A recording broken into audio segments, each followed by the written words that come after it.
మిగతా సెక్టర్స్ లో. So that is my point. Paparao గారు, సో ఒకటి ఇప్పుడు దీని కౌంటర్ గా ఒకటి జాబ్ లాస్ ఈ సెక్టార్ లో జరిగితే వేరే దగ్గర ఈ ఇంపోర్ట్ బిల్లు తరిగి బ్యాలెన్స్ అవుతుందంటారు. ఎకానమిస్ట్ గా జరగబోయేది ఏంది, దీని ఇంప్లికేషన్స్ ఎట్లా ఉంటాయి? అంటే నేను ఇందాక చెప్పాను, గోల్డ్ అనేది ఒక ఇండికేటర్ గా గ్లోబల్ క్రైసిస్ లో ఎలా ఉందనేది. సరే, అదొకటి. ఓవరాల్ గానే there is very big crisis impending, పుచ్చుకొస్తుంది. రెండో, దానిలో మన దగ్గర మనకున్నటువంటి అడిషనల్ ఇదేంటంటే మనం ఎక్కువగా ఇంపోర్ట్ చేసుకునే దేశం, ఎక్స్పోర్ట్ చేసే వాళ్ళం కాదు. దాని మీదే మోడీ గారు చెప్పింది ఏంటంటే ఫారిన్ ఎక్స్చేంజ్ అనేది మనం సేవ్ చేసుకోవాలని చెబుతున్నారు. ఇప్పుడున్న ఫారిన్ ఎక్స్చేంజ్ లెక్క నాకు తెలిసిన పూర్తి లెక్క ప్రకారంగా ఒక సంవత్సర కాలం పాటు మన ఎగుమతి దిగుమతులకి కంఫర్టబుల్ గా సరిపోద్ది. కానీ అది వేగంగా తగ్గిపోయే అవకాశం ఉంది. ఎందుకంటే ఇప్పుడు దిగుమతి చేసుకునే ఎరువుల ధర భారీగా పెరిగిపోతుంది. ఎరువుల ధర భారీగా పెరిగితే ఎరువుల ఇంపోర్ట్ కాస్ట్ చాలా పెరుగుద్ది. దానివల్ల ఎక్కువ ఫారిన్ ఎక్స్చేంజ్ ఖర్చు అవుతుంది. అలాగే గోల్డ్ ఇంపోర్ట్స్ కి చాలా ఖర్చు అవుతుంది. అలాగే crude oil, petrol, diesel. Crude oil ఇప్పుడు $120 ఏదో ఉంది బ్యారెల్. ఇంకా అది కూడా పెరిగే అవకాశాలు ఉంటాయి. అది ఇన్నిటి తర్వాత అది కాకుండా మనకి ఇంకా చాలా ఉన్నాయి మనం దిగుమతి చేసుకునే. ఇది వంట నూనెలు ఇవన్నీ దాని గురించి కూడా చెప్పారు. వంట నూనెలు కూడా పరిమితంగా వాడండి, ఎక్కువ వాడద్దని. సో ఇవన్నీ దిగుమతి చేసుకుంటాం కాబట్టి వీటన్నిటికీ అన్నిటి ధర పెరిగినప్పుడు అన్నిటికీ మనం కట్టేది పెరుగుద్ది. రెండో పక్కన ఏమవుతుంది, మనకు వచ్చేది తగ్గుతుంది. ఫారిన్ ఎక్స్చేంజ్ ఏదైతే మనం సంపాదించుకుంటామో తగ్గుతుంది. ఎందుకంటే ఎఫ్డిఐ ఉంది, ఫారిన్ డైరెక్ట్ ఇన్వెస్ట్మెంట్. అది కూడా ఫారిన్ ఎక్స్చేంజ్ తెస్తుంది. కానీ ఇప్పుడు ఏమవుతుంది, ఫారిన్ ఎక్స్చేంజ్ మనకి ఎఫ్డిఐ రావటం కంటే పోవటం ఎక్కువ ఉంది. భారతదేశం నుంచి వెళ్లి విదేశాల్లో పెట్టుబడులు పెడుతున్నారు చాలా మంది, డబ్బులు తీసుకెళ్లి ఇక్కడి నుంచి. వాళ్ళు ఏం తీసుకెళ్తారు, కరెన్సీ విదేశీ మార్కెట్ ప్రయోజనంలో తీసుకెళ్తారు అక్కడ పెట్టుబడులు పెట్టాలంటే. దేశంలోకి వచ్చే పెట్టుబడుల కంటే దేశం నుంచి బయటికి పోయే పెట్టుబడులు ఎక్కువ ఉన్నాయి. సో అది మైనస్ మనకి దాకా తగ్గుతుంది. రెండోది, షేర్ మార్కెట్ లో పెట్టుబడులు వస్తాయి. హాట్ మనీ రకరకాలుగా ఎఫ్ఐఐలు తెస్తాయి ఫారిన్ కరెన్సీ. ఆ ఫారిన్ కరెన్సీ కూడా షేర్ మార్కెట్ డోల్డ్రమ్స్ లో ఉంది. ఆ పరిస్థితి బాగాలేదు కాబట్టి దానిలోకి వచ్చేది కూడా తగ్గే, రూపాయి విలువ పడిపోతుంది ఓ పక్క.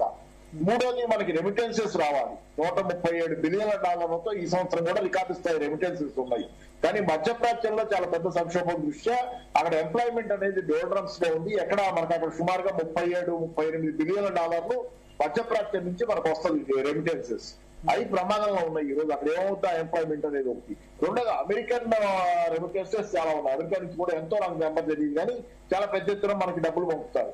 అవి ట్రంప్ వచ్చిన తర్వాత, ట్రంప్ చాలా మోకాలు పెట్టిన తర్వాత చాలా విషయాల్లో మనకు అక్కడ ఏ జాబ్స్ ఉంటాయో ఎంత వస్తాయో అది డోల్డ్రమ్స్.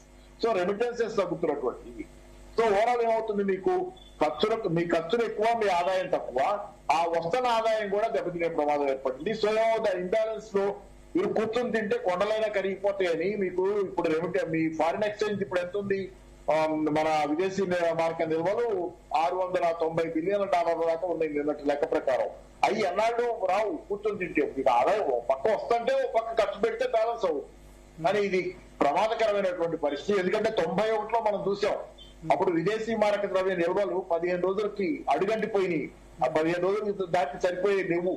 ఆ స్థితిలో మనం బంగారం తాకట్టు పెట్టి విదేశీ మారక ద్రవ్యం తెచ్చుకున్నాం. బంగారం తాకట్టు పెడితే మనకి ఫారిన్ ఎక్స్చేంజ్ వచ్చింది. దాంతో మన ఎక్స్పోర్ట్స్ ఇంపోర్ట్స్ కి ఇబ్బంది లేకుండా అయ్యింది.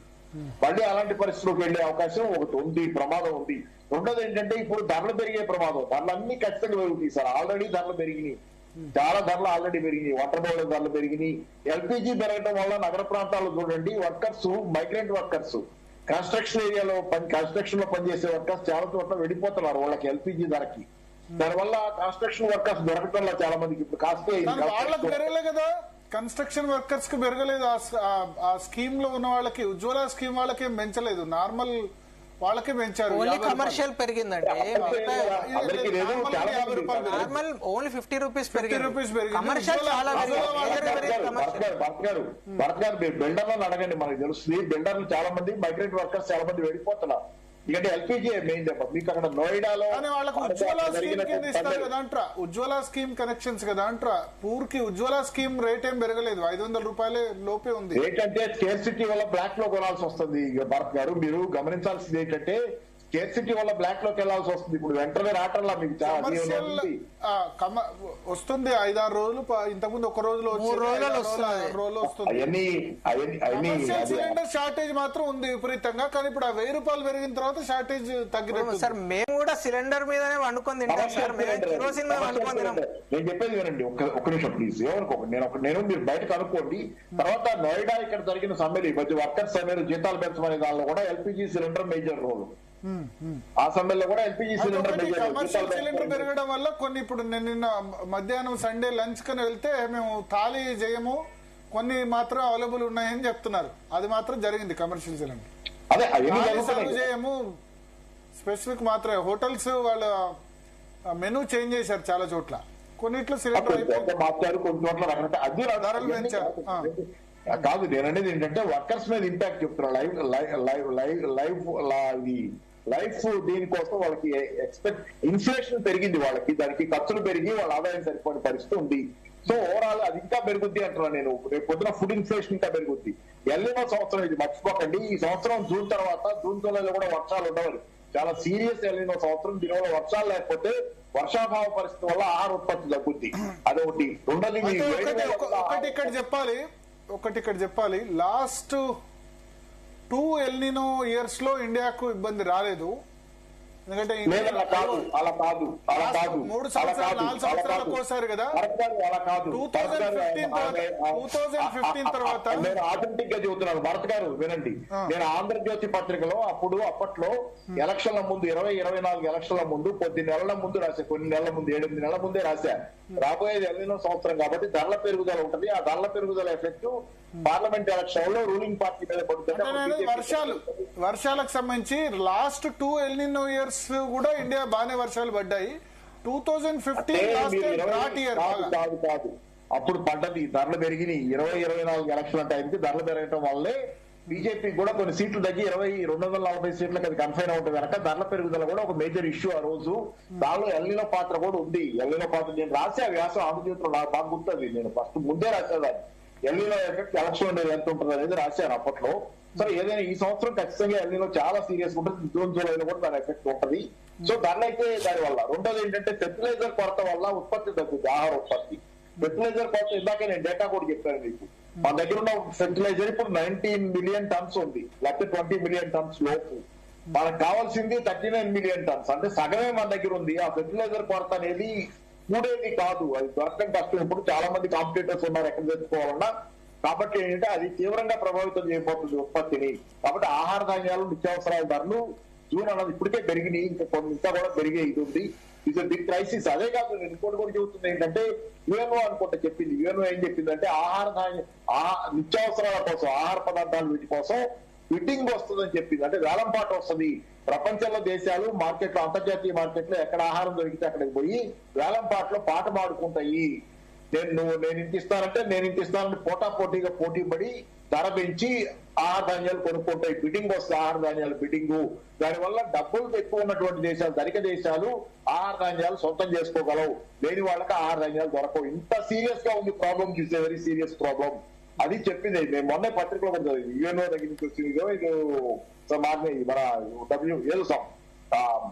స్టాండర్డ్ ఇదే వాళ్ళు. అందుకే కాబట్టి ఏంటి బిడ్డింగ్ వస్తుంది. బిడ్డింగ్ వచ్చినప్పుడు ఏంటంటే ఆహార ధాన్యాలు చాలా కొరత వస్తున్నప్పుడు అది మీకేమవుతుంది, మీ దగ్గర డబ్బులున్నా కొనాలంటే మార్కెట్ లో ధరలు ఆహార ధాన్యం దొరకని పరిస్థితి కూడా ఉంటుంది ధరలు పెరగడంతో పాటు. శ్రీలంకలో జరిగింది అదే కదా. ప్రకృతి వ్యవసాయం అని పోయారు. ఫెర్టిలైజర్ తగ్గించండి అంటున్నారు. ఇప్పుడు ఫెర్టిలైజర్ తగ్గించాలి, యూరియా అన్నెసరిగా రైతులు కొంత ఎక్కువ వాడుతుంది కూడా నిజమే, అది కూడా తప్పే. కానీ ఏంటంటే ఇప్పటికిప్పుడు ఫెర్టిలైజర్ మీరు తగ్గిస్తే పంట ఉత్పత్తి దారుణంగా పడిపోద్ది. శ్రీలంకలో జరిగింది అదే. ఫెర్టిలైజర్ వాడకాన్ని ఆపేసి వాళ్ళు ప్రకృతి వ్యవసాయం ఉంటే. అయితే నేననే తిండి గింజలు ఇప్పుడు వరి 7 times ఎక్కువ తెలంగాణ ప్రొడ్యూస్ చేస్తుంది. అదే నేను అంటుంది. అవన్నీ పడిపోతే కనుక కాదు, అవన్నీ పడిపోతే ఉత్పత్తి పడిపోతే. 4 సంవత్సరాలకు సరిపడా ఫుడ్ గ్రెయిన్స్ నిల్వలు భారతదేశంలో ఉన్నాయి. 4-5 సంవత్సరాలు సరిపడా మరి ఆ మధ్యకాలంలో మనం ఇది మీరు గుర్తుంటే కనుక ఇది ఎప్పుడు 2024 ఎలక్షన్ల ముందు ఆ ప్రాంతంలోనే మన దగ్గర చాలా గోధుమలు ఉన్నాయని చెప్పి విపరీతంగా ఎగుమతి చేశారు. యుక్రెయిన్ వార్ వచ్చింది కదా 2022లో. యుక్రెయిన్ వార్ వచ్చినప్పుడు ప్రపంచంలో చాలా దేశాలు గోధుమలు దొరక్క కటకట్లాడుతుంటే రష్యా నుంచి యుక్రెయిన్ నుంచి ఎగుమతులు ఆగిపోయి అప్పుడు మనం చాలా మందికి ఎగుమతి చేశాం. తర్వాత ఏమైంది, తీరా చూసుకుంటే మనకే కొరతలు వచ్చినాయి. ఎక్కువ చేసి ఎగుమతులు కొరత వస్తే అప్పుడు నార్త్ ఇండియా రైస్ మన పబ్లిక్ డిస్ట్రిబ్యూషన్ చౌకధరల దుకాణాల్లో గోధుమలు లేక ఇవ్వడానికి బియ్యం ఇచ్చారు. బియ్యం వాళ్ళు ఏం చేసుకుంటే అది వేరే విషయం. గోధుమలు లేక కొరత వచ్చి ఇచ్చారు. ఆ తర్వాత ఎక్స్పోర్ట్ ఆపారు. మళ్ళీ ఎక్స్పోర్ట్ గోధుమ వార్త ఏం చేశారు, ఇల్లు వ్యాపారస్తులు అత్యలివిగా గోధుమలు పిండి చేసి ఎక్స్పోర్ట్ చేయడం మొదలు పెట్టారు. గోధుమలు వద్దన్నారు కానీ పిండి వద్దనలేదు కదా. కానీ చాలా కథలు నడిచినాయి. కాబట్టి ఏంటో మన ఎక్స్పోర్ట్ మనకి సమస్య అయితే పెరుగుద్ది, ధరలు అయితే పెరిగే ఇదే ఉంది ఎక్కువ. అది సమస్య ఉంది, చాలా తీవ్రంగానే సమస్య. భరత్ గారు, మీరు పాపారావు గారిది ఎక్కువ చూపించకుండా అందరు భయపడతారు. వారు చెప్పేది